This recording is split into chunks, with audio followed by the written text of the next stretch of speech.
Price Lord. ஆண்டவராக இயேசு கிறிஸ்துவின் நாமத்தினாலே உங்களுக்கு நன்பின் வாழ்த்துக்கள். விசேஷமாக இந்த எபிசோட் 2ல உங்களை பார்க்கறது ரொம்ப சந்தோஷம். ஆண்டவர் நம்ம மேல ரொம்ப அன்பா இருக்கிறார். அவருடைய கிருபை நம்மோடு கூட இருக்கிறது. ஆமென். பாருங்க, அவரை போல நம்ம நேசிக்க, அவரை போல நம்மை பராமரிக்க, அவரை போல நம்மளை பாதுகாக்க இந்த உலகத்துல யாருமே இல்லை. இயேசு கிறிஸ்து இந்த பூமியில வந்தபோது நம்மோடு கூட ஒரு 12 சீஷர்களை அவர் நியமித்தார். 12 சீஷர்கள். எல்லா சீஷர்களும் இயேசு மேல அன்பு வைத்தாங்க. ஏசப்பாவை ரொம்ப நேசிச்சாங்க. ஆனா அந்த 12 சீஷர்கள்ல ரொம்ப ஸ்பெஷலான ஒரு சீஷன் யார் அப்படின்னா இந்த பேதுரு. இந்த பேதுரு யார் அப்படின்னா ஒரு மீன் பிடிக்கிற ஒரு தொழிலை செய்து கொண்டிருந்தவர். பாருங்க, இயேசு கிறிஸ்து முதல்ல அந்த சீமோன் பேதுரு நோக்கி போறார். பேதுருவே, நீ என்னோடு கூட வா, நான் உன்னை மனுஷனை பிடிக்கிறவனா மாற்றுவேன் என்று சொல்லி அழைக்கிறார். இப்படியாக 12 சீஷர்களை இயேசு கிறிஸ்து தம்மோடு வைத்து தெரிந்து கொண்டு அவர் தம்மோடு கூட வைத்திருந்தார். இன்றைக்கு இயேசுவோடு கூட இந்த நிகழ்ச்சியில உங்களுக்கு ஒரு காரியத்தை சொல்ல போகிறேன். எப்போ நம்ம இயேசுவோடு கூட நெருங்கி வாழ்கிறோமோ, இயேசுவோடு கூட நெருங்கி இருக்கிறோமோ, அப்போ இயேசு கிறிஸ்துவனுடைய சுபாவம், இயேசு கிறிஸ்துவனுடைய இருதயத்தில் இருக்கிற ஏக்கங்கள், இயேசு கிறிஸ்துவனுடைய பாரங்கள், அதெல்லாவற்றையும் நம்மளால உணர முடியும், அதை அனுபவிக்க முடியும். அது எப்போ நடக்கும் அப்படின்னா, இயேசுவின் மேல ஒரு அன்பு இருக்கணும், இயேசுவின் மேல ஒரு தாகம் இருக்கணும். இயேசுவோடு கூட வாழணுமே, இயேசுவோடு கூட நடக்கணுமே, இயேசுவோடு கூட நான் பழகணுமே அப்படின்னு உங்களுக்குள்ள ஒரு பாரம் இருக்கணும். ஆமென். பாருங்க, ஒரு நண்பனோடு பழகணும்னா அந்த நண்பனை நமக்கு பிடித்திருக்கணும், அப்படிதானே? அந்த நண்பனை நமக்கு பிடிச்சிருந்தாதான் அந்த நண்பனோடு நம்ம பழகுவோம். அப்படி பிடிச்சிட்டு வச்சுக்கோங்களேன், அந்த நண்பனுக்கு நேரத்தை செலவிடுவோம். அந்த நண்பனுக்கு என்னென்னலாம் தேவைன்னு நம்ம அவனுக்கு தெரியாமே நம்ம ஆராய்வோம். அந்த நண்பனுக்கு எதெல்லாம் ரொம்ப பிடிச்சிருக்கு அதெல்லாம் நம்ம பார்த்து பார்த்து அவனுக்கு கிஃப்டா ஸ்பெஷலா நம்ம என்ன செய்வோம், நம்ம வாங்கி கொடுப்போம். இதே போலதான் இயேசுவோடு பழக பழக பழக இயேசு கிட்ட இருக்கிற சுபாவம், ஏசப்பாக்கு எது ரொம்ப பிடிக்கும் அப்படின்னு நமக்கு தெரியும்.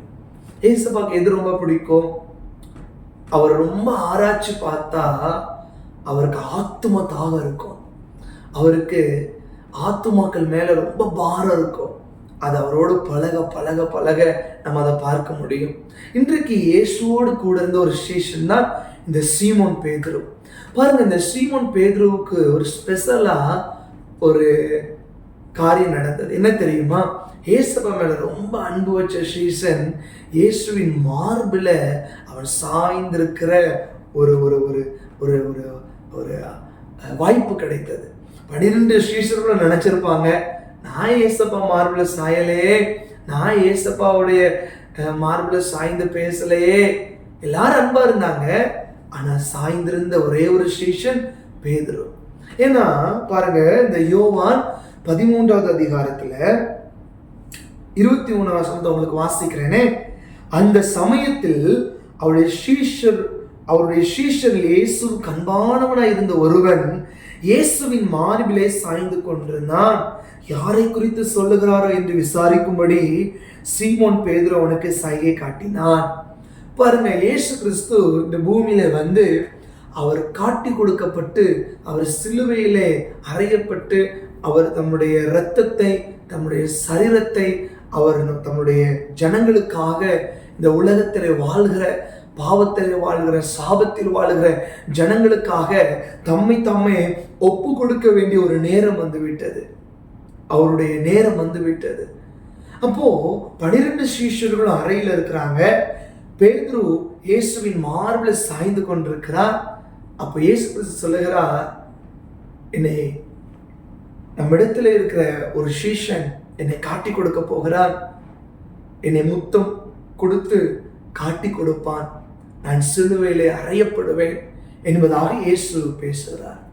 அப்போ பேதுரு சொல்லுகிறார், இல்ல ஆண்டவரே, உம்மை யார் காட்டி கொடுப்பாங்க சொல்லுங்க அப்படி சொல்லி மிக தீவிரமாக சைகை காட்டிலாம் பேசுறார். அப்போ இயேசு சொல்லுகிறார் 35வது வசனம், நீங்கள் ஒருவரில் ஒருவர் அன்புள்ளவர்களாய் இருந்தால் அதனால் நீங்கள் என்னுடைய சீஷர்கள் என்று எல்லோரும் அறிந்து கொள்வார்கள் என்றார். சீமோன் பேதுரு அவரை நோக்கி, ஆண்டவரே, நீர் எங்கே போகிறீர் என்றான். அதற்கு இயேசு அவனுக்கு பிரதியுத்தரமாக, நான் போகிற இடத்திற்கு இப்பொழுது நீ என் பின்னே வரக்கூடாது, பிற்பாடு பின்னே வருவாய் என்றார். பேதுரு அவரை நோக்கி, ஆண்டவரே, நான் இப்பொழுது உமக்கு பின்னே ஏன் வரக்கூடாது?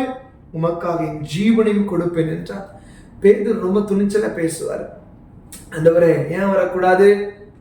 நான் என்ன செய்யறேன், என் ஜீவனை உமக்காக கொடுப்பேன். அவருடைய அன்பு, அந்த அன்புல சொல்ற இயேசு மேல ஒரு பெரிய ஒரு அன்பு. அதான் 23 வாசல்ல இயேசு மேல அன்பா அந்த சீஷன்.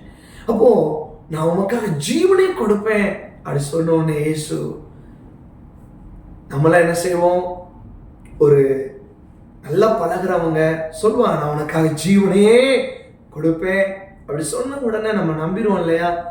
ஏன்னா நம்ம முகத்தை தான் பார்க்குறோம். அவங்க வெளி தோற்றத்தில் அவங்க நமக்கு காட்டுகிற அந்த அன்பு, அது மாய்மாலமான அன்பு, அது மாயையான அன்பு, அது மாறுகிற அன்பு. அப்ப ஏசப்பா இருதயத்தை பார்க்கிறார். பேதுருவே, நீ இன்னைக்கு சொல்லலாம், நான் உங்களுக்காக ஜீவனையும் கொடுப்பேன், நான் உங்களுக்காக எல்லாமே செய்வேன்னு. ஆனா நான் இருதயத்தை பார்க்கிறேன் பேதுருவே அப்படின்னு பேதுருடைய ஃபியூச்சரை பார்க்குறாங்க. என்ன செய்வான்? ஜீவனை கொடுப்பேன்னு சொல்லிட்டான். இவன் என்ன செய்வான் பார்க்கும்போது இயேசு சொல்கிறார், இயேசு அவனுக்கு பிரதியுத்தரமாக, எனக்காக உன் ஜீவனை கொடுப்பாயோ? சேவல் கூவுகிறதற்கு முன்னே நீ என்னை 3 தரம் மறுதலிப்பாய் என்று மெய்யாகவே மெய்யாகவே உனக்கு சொல்லுகிறேன். அதே போல இயேசு கிறிஸ்துவ அந்த யூதாஸ் என்கிற சீஷன் முத்தம் கொடுத்து காட்டி கொடுத்த பிறகு எல்லா சீஷர்களும் சிதறிட்டு போயிட்டாங்க பயந்து. இந்த பேதுருவும் அவர் பயந்து போயிட்டார். ஆனா இயேசு கிறிஸ்துவ பிடித்து கொண்டு அந்த ரோம போர் சேவகர்கள் போய் அவரை பிடித்து அந்த அறையில வைக்கும் போது இந்த பேதுரு சீஷன் என்ன செய்கிறார், அந்த தேவாலயத்தை சுத்தி அந்த இடத்தை சுத்தி அவர் வாரார். அப்போ ஒரு 3 சந்தர்ப்பம் இருக்குது. அந்த 3 சந்தர்ப்பங்களிலும் 3 விதமான மனிதர்கள் அவரை பார்த்து, நீங்க அந்த நசரேயனாகிய இயேசுவோடு இருந்தா இல்லவா? இல்ல, நான் இல்லவே இல்லை மறுதலிக்கிறார். இப்படி 3 முறை அவர் மறுதலிக்கிறார். பாருங்க, அந்த இடத்துல ரொம்ப குளிர் காய்த்து கொண்டிருக்கிறாங்க. அப்ப பேதுரு அந்த இடத்துல போய் குளிர் காய்த்து கொண்டு அந்த நெருப்படையில வரும்போது கேட்கிறாங்க, நீ இயேசுவோடு கூட இருந்த சீஷன் தானே? இல்லவே இல்லைன்னு மறுதலிக்கிறார்.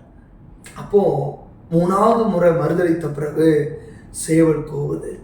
எனக்கு பிரியமானவர்களே, அந்த குளிர் காய்த்து கொண்டிருந்த பேதுரு அது ஒரு விடிய காலம் வரப்போகுது. அதுக்கு முன்பதாக சேவல் கூவுது. நம்முடைய வாழ்க்கையில சில குளிர் காய்த்து கொண்டிருக்கிற நிலைமைகள், பாவ நிலைமைகள், நம்ம இருக்கிற வரைக்கும் ஒப்பு கொடுத்திருப்போம், கூட்டத்தில் ஒப்பு கொடுத்திருப்போம், இயேசுவுக்கு பிரியமா வாழுவேன்னு ஆண்டவர்கிட்ட அர்ப்பணித்திருப்போம்.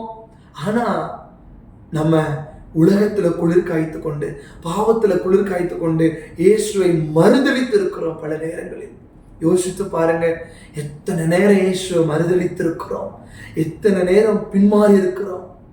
பாருங்க, இருளில் இருக்கிற வரைக்கும் அவனால வெளிச்சத்தை பார்க்க முடியாது. ஏன்னா அவன் இருளில் இருக்கிறான். இருளில் இருக்கிற ஒருவன், தான் குருடா இருக்கிறவன் குருடனுக்கு வழி காட்ட முடியாது. எனக்கு அன்பான கர்த்தருடைய பிள்ளைகளே, அப்ப வெளிச்சம் வரும்போது இருள் விலகும், பாவம் தென்படும். ஒரு தப்பு நடந்துட்டு இருக்கு, ஒரு வெளிச்சம் வரும்போது என்ன தவறு செய்யறோம், தப்புன்னு என்ன செய்கிறோம் தெரியும். இந்த பேதுரு அதே நிலைமை தான்.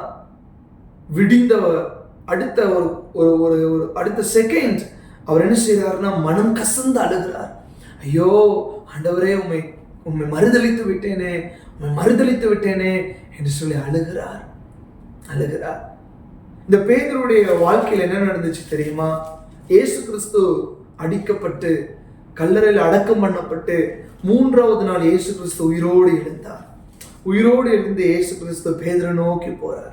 இந்த பேதுரு மீண்டும் தன்னுடைய பழைய தொழில், அதே மீன் பிடிக்கிற அந்த தொழிலுக்கு போகும்போது பாருங்க, பேதுரு யோவான் 21வது அதிகாரத்துல